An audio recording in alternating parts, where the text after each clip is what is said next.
Hello everyone, welcome back to my channel. पहले video में मैंने आपको लेसन नंबर 10 एक सपना साकार हुआ इस कहानी के बारे में बोला था। आज इसका जो प्रश्न उत्तर है, सबसे पहले मौखिक का पहला प्रश्न, किस घटना ने डॉक्टर उमातुली को अमर ज्योति आरंभ करने की प्रेरणा दी। तो ये कहानी जब मैंने पाठ किया था वहाँ पर भी यही आंसर था। अगर आप देखेंगे वो वीडियो तो आपको पता चलेगा।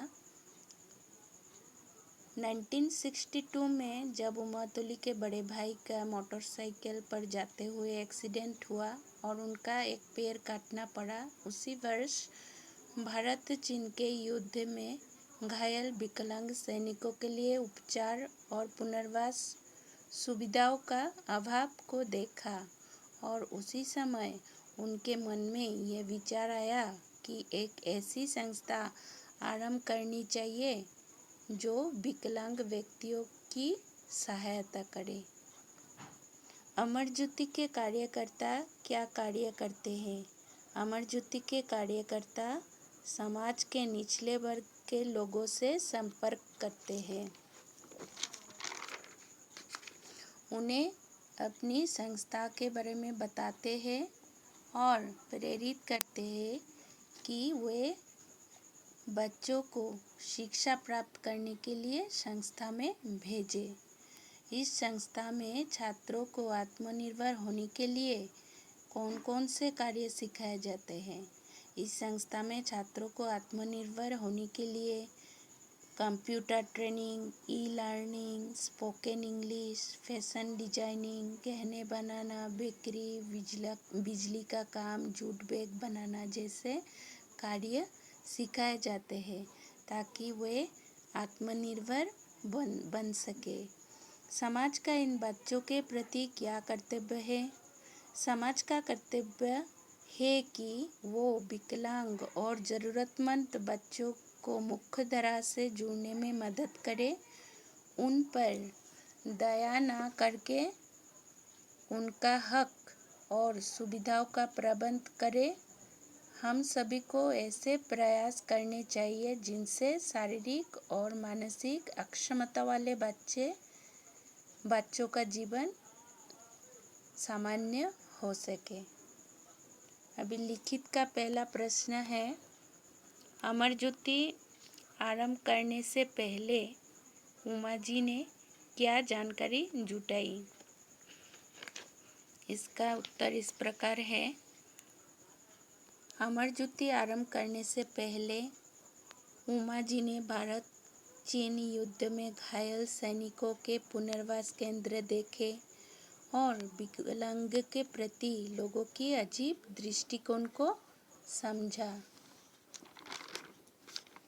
अगला प्रश्न है, डॉक्टर तुली ने कब और किस रूप में कार्य आरंभ किया? डॉक्टर तुली ने 1981 में एक पैर के नीचे 30 बच्चों के साथ अमर ज्योति की स्थापना की। इनमें शारीरिक रूप से अक्षम और सक्षम दोनों ही प्रकार के बच्चे थे। अमर ज्योति के बच्चों को मुख्य धारा से जुड़ने में कठिनाई क्यों नहीं होती? अमर ज्योति के बच्चों को मुख्य धारा से जोड़ने में कठिनाई नहीं होती क्योंकि इस संस्था में बच्चों को प्रशिक्षित किया जाता है। अगला प्रश्न है, शिक्षकों को इस तरह के बच्चों को पढ़ाने में कोई कठिनाई नहीं होती। इस प्रश्न का डॉक्टर तुली ने क्या उत्तर दिया? अमर ज्योति संस्था के शिक्षकों को बच्चों को पढ़ाने का प्रशिक्षण दिया जाता है। वे छात्रों के योग्यता और रुझान के अनुसार प्रशिक्षण देने की कोशिश करते हैं। शिक्षक बच्चों के माता पिता को भी यह सिखाते हैं कि वे अपने बच्चों के साथ कैसा व्यवहार करें। अगला प्रश्न है मूल्यपरक प्रश्न, आपने किन गुणों के बल पर शारीरिक रूप से अक्षम मानव सफलता के नए आयाम कीर्तिमान कर पाते हैं?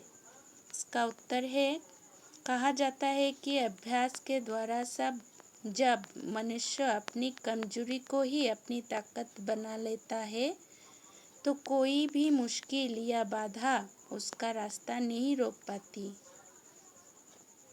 दृढ़ संकल्प, इच्छा शक्ति, आत्मविश्वास, सकारात्मक सोच और कुछ कर दिखाने की भावना ऐसे गुण हैं जो उन्हें आगे बढ़ाने में सहायक होते हैं। तो इस कहानी के प्रश्न उत्तर यहाँ पर समाप्त हुआ है। और अगर आपको ये वीडियो अच्छा लगता है, ये प्रश्न उत्तर अगर आपको हेल्प कर रही है तो इस वीडियो को आप ज़रूर एक लाइक करिए, चैनल को सब्सक्राइब करिए, अगले वीडियो बेल आइकन को दबाइए अगले वीडियो को नोटिफिकेशन जल्दी मिलने के लिए। धन्यवाद।